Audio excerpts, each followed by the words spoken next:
Hey Crypt Keepers, thank you so much for tuning into AmysCrypt. Today's video is going to center on one of the most controversial topics in the paranormal, and that is Ouija boards. So I'm going to be talking about this topic a little bit with you guys, plus I'm going to be sharing some real true stories about using Ouija boards, plus a story about the very first time I personally ever used one, and I'll tell you what, it's honestly an experience that scared me a little bit. So Ouija boards, spirit boards, whether you love them or you hate them, they are one of the most popular tools that we use in the paranormal to communicate with the other side or try to talk to ghosts.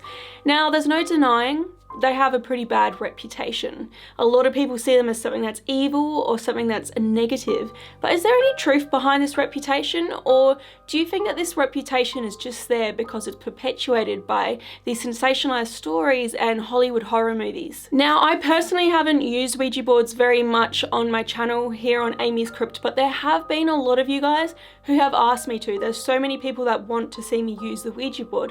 But on the flip side, there are so many people that have warned me about them and want me to stay away from them because it could, cause me to delve into something really, really dark. But I am here to tell you I did just buy my first ever Ouija board, and you'll be seeing this in some upcoming episodes. For me, I already know that the Ouija board is not going to be my favorite tool to use in the paranormal.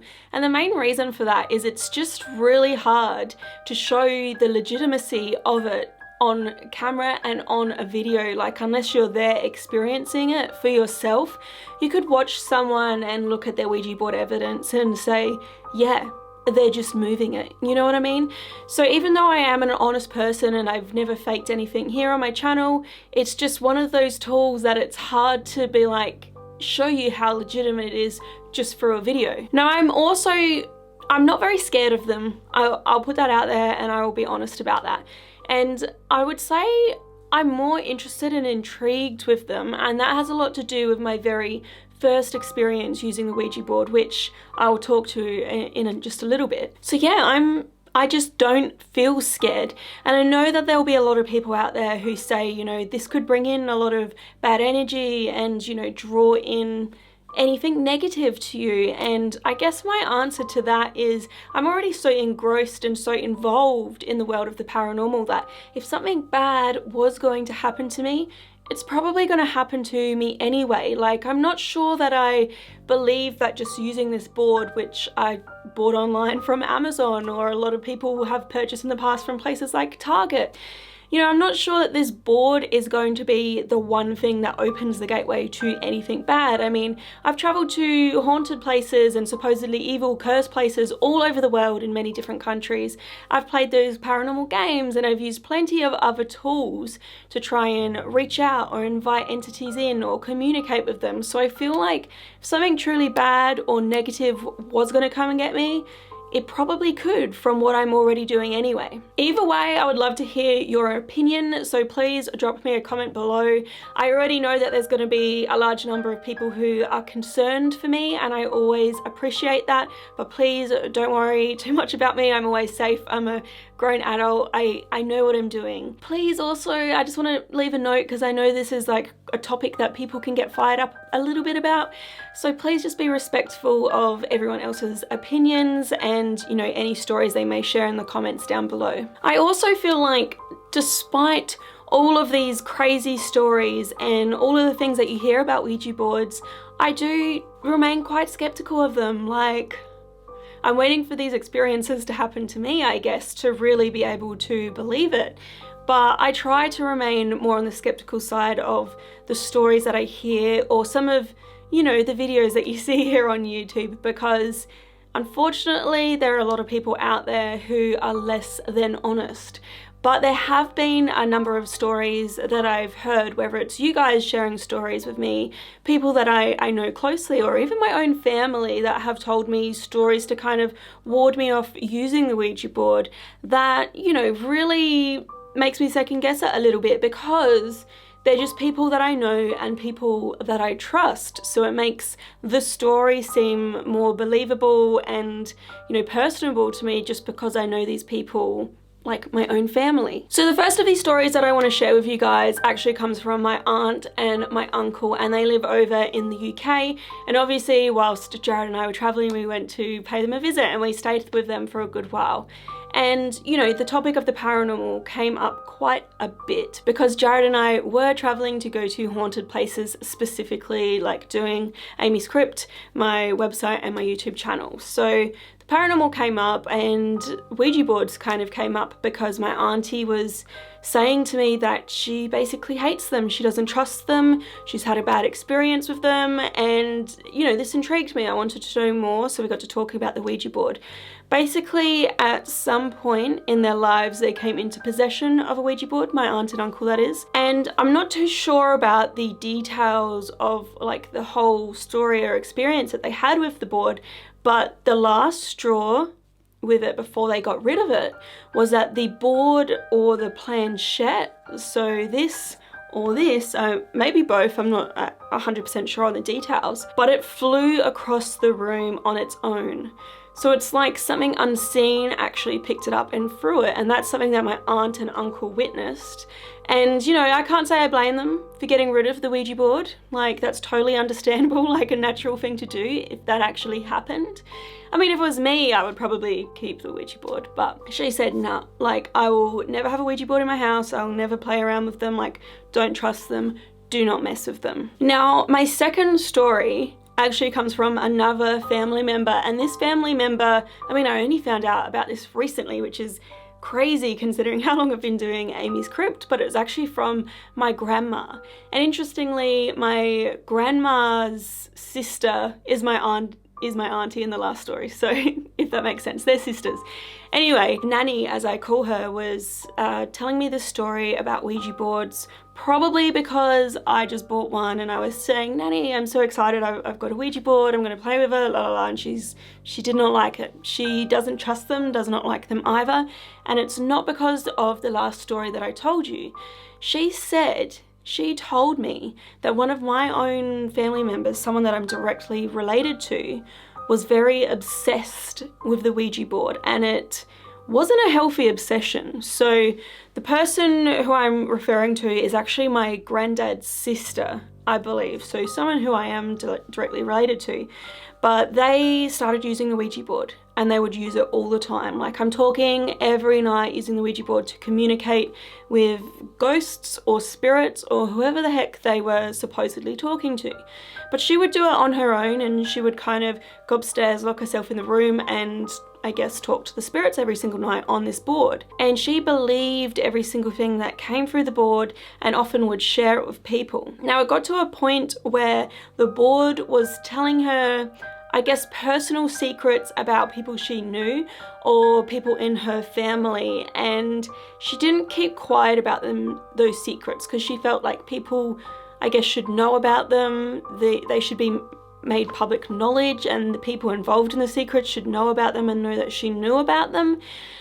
But as you can guess, like, this didn't really go over well, and it caused a lot of conflict and friction within my family. And I guess a couple of them fell out over it. And you know, the secrets that she was being told, she took as the truth, but they weren't actual fact. They were just like really random things, but things that could obviously, like as they did, tear families apart. So I guess, I mean, who knows who she was talking to? Was she talking to spirits or something bad that wanted to cause this ruckus in my family and cause people to disown and, you know, that conflict? Or was it something else? Like, I have no idea what the go with that story is. It's just something very, very strange, something that my grandma told me, and she had directly, you know, experienced this.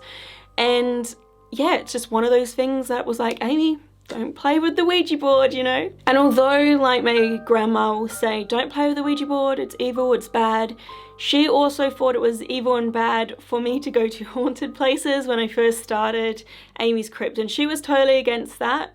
But now she's come around and she's, you know, one of AmysCrypt's biggest fans. So I don't know, maybe her opinions will change on the old board. But you know, I think in this day and age, no matter who you talk to, you can talk to anyone.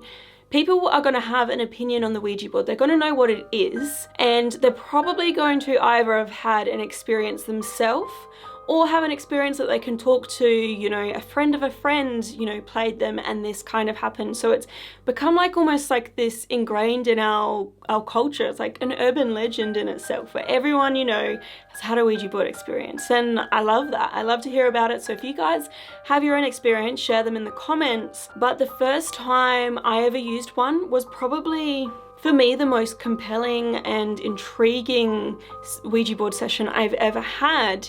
I have used them, you know, since, but either nothing has happened or I've been using it with someone who I really don't believe or just don't trust.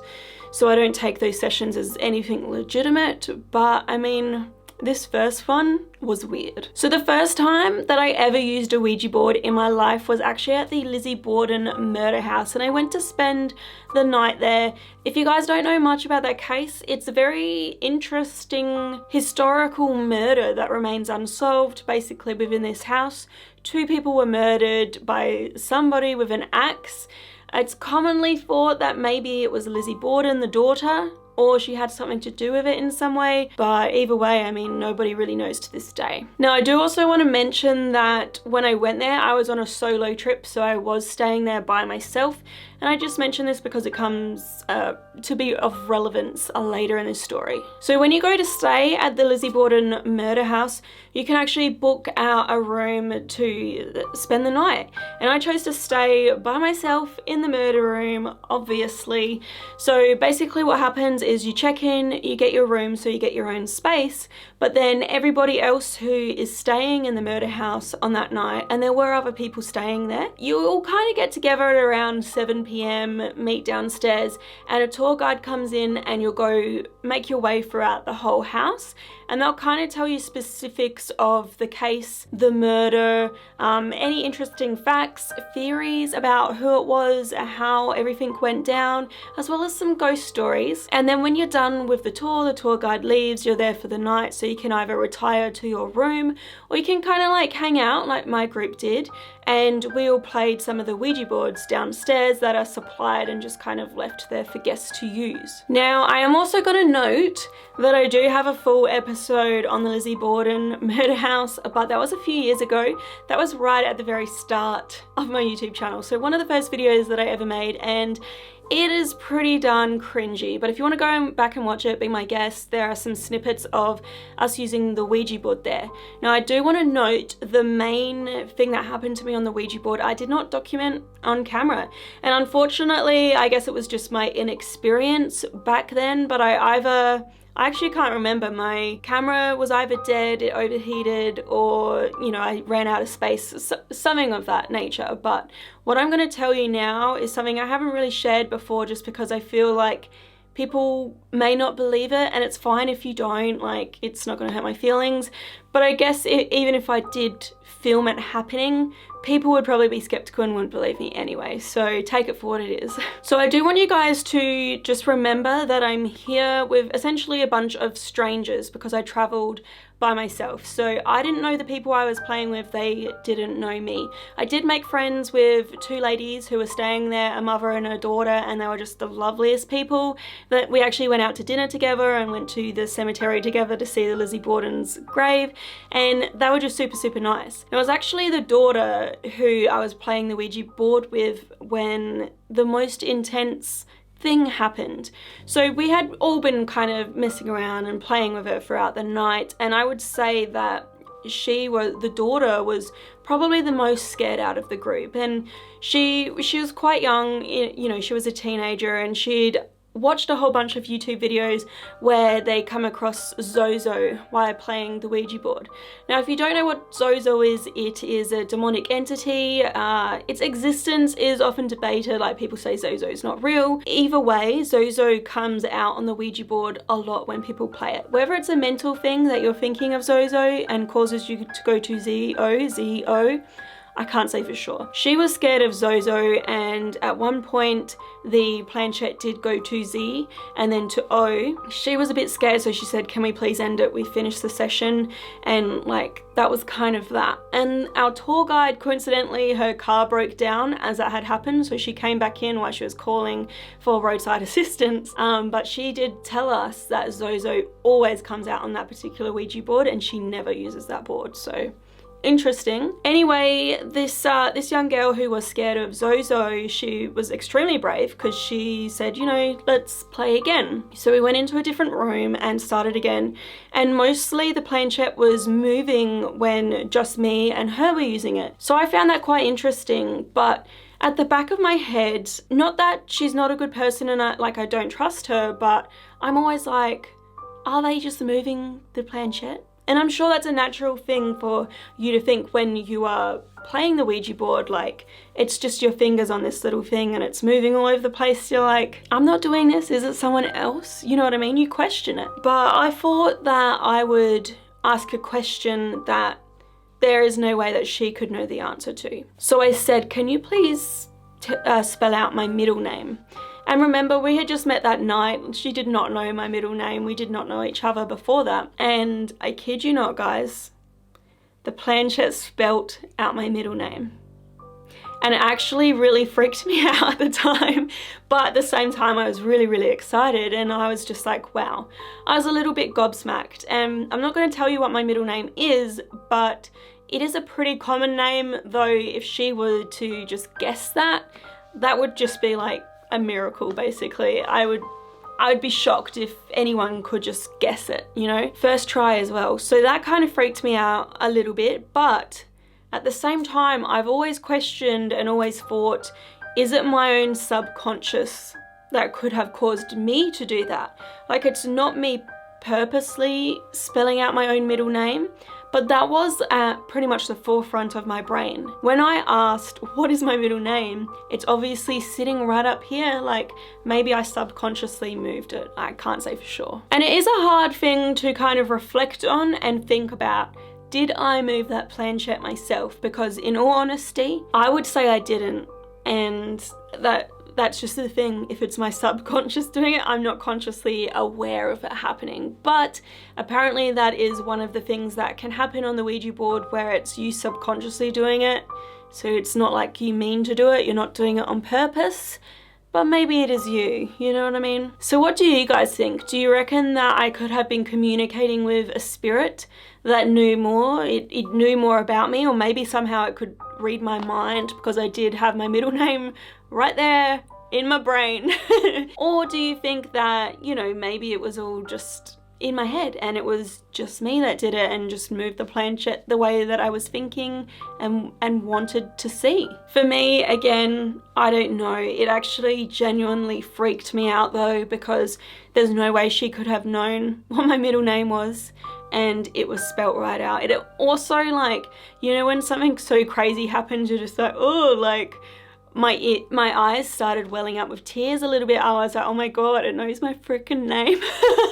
But I loved it, and I would love for something like that to happen again, but we shall see. In my very next video that you guys are going to watch on my channel, Jared and I actually go out onto location and we use the Ouija board. I've actually already filmed that, and it was pretty interesting. So I hope that you guys will tune in for that. Subscribe if you haven't already, and make sure your notification bell is on. But I do hope that you guys enjoyed these stories. Again, if you have any stories of your own that you feel comfortable sharing with me, or you have an opinion on the Ouija board, whether it's good or bad, it's totally fine. Just be respectful of other people and my own opinions. But yeah, leave me a comment below. I always love to hear from you guys. But thank you so much for watching. I do hope that you enjoyed this video. If you did, please remember to like, comment, share and subscribe. If you want to do any more reading about any haunted place that I visited from all around the world, head to my website AmysCrypt.com. You guys can also follow me. I'm on Facebook, Twitter, Instagram and TikTok. I also post and share bonus content over at my YouTube members and my Patreon, which are linked below. But thank you so much for watching, Crypt Keepers. Until next time.